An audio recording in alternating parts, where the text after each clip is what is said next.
अटल जी घंटा भर गरजते रहे लेकिन बरसे कभी नहीं। हमने कभी शिकायत नहीं की, मगर आज हमारे मित्रों को शिकायत हो रही है।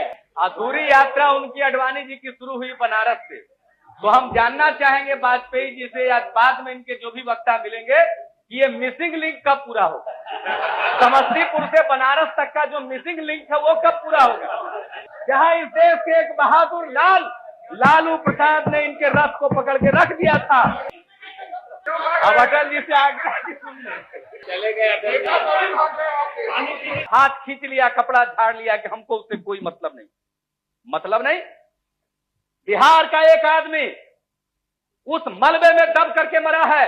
बिहार में अभी भी कुछ बेवकूफ रहते, अभी भी इस माहौल में भी कुछ बेवकूफ रहते जो भजन कीर्तन कर रहे थे। अशोक सिंघल उनका भजन कीर्तन करा रहे थे, एक दिन उनकी भी तस्वीर छपी। भजन कीर्तन कैसे ऐसे मुड़ी घुमा करके उनकी भी तस्वीर छपी। तो क्या कर रहे थे भजन कीर्तन वाले लोग?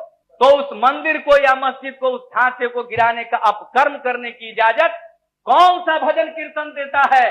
जो नपुंसक भजन कीर्तन आप गाते रहे। और हम तो मंडल वाले हिंदू हैं सभापति महोदय, हमको इनके हिंदू शास्त्र में तो कोई स्थान है नहीं। जरा ये भी बताएं, बड़े धर्माचारी इस संदर्भ में चले आए, अगर इनका बस चले तो इस पूरे संसद को मठ में बदल दें, तो हम लोग तो बानर है, तो हम लोग तो हनुमान हुए, हनुमान के वंशज हुए।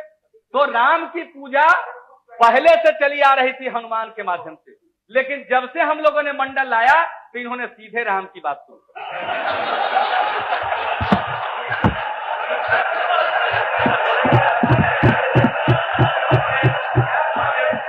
ये विश्व हिंदू परिषद कहते हैं कि हम हिंदुओं का प्रतिनिधित्व करते हैं। तो हम लोग क्या हैं? या तो हमको हिंदू मानो, और नहीं तो खुद कह दो कि तुम हिंदू नहीं हो, क्योंकि मंदिर में तो हमको प्रवेश है नहीं, हम तो अछूत है ना। विश्व हिंदू परिषद है तो इस देश के तमाम हिंदुओं के बीच में इसका चुनाव करा लो, तो पता चला सिंघल जी नहीं होंगे, उसके अध्यक्ष बन जाएंगे शरद यादव या रामविलास पासवान। कौन जब जलता है तो इनकी आत्मा कराहती है। हमारे लिए तो इंसान जलता है तो आत्मा कराहती है, लेकिन इनकी आत्मा जलने वाले की जात जान करके कराहती है। जिस दिन इस देश में भारतीय राष्ट्रवाद की जगह पर हिंदू राष्ट्रवाद आएगा, उस दिन इस देश को एक रखना मुश्किल होगा। और हिंदुओं के अंदर हम इन्हें बता देना चाहते हैं, विद्रोह होगा।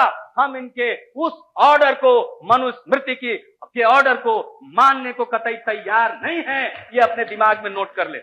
नरसिंह राव के रूप में तो मैं भी मानता हूं कि वहां मंदिर है, लेकिन प्रधानमंत्री की कुर्सी पर बैठा हूं, प्रधानमंत्री की तो मजबूरी है। साधु संत झांसे में आ गए कि आदमी तो ठीक लगता है।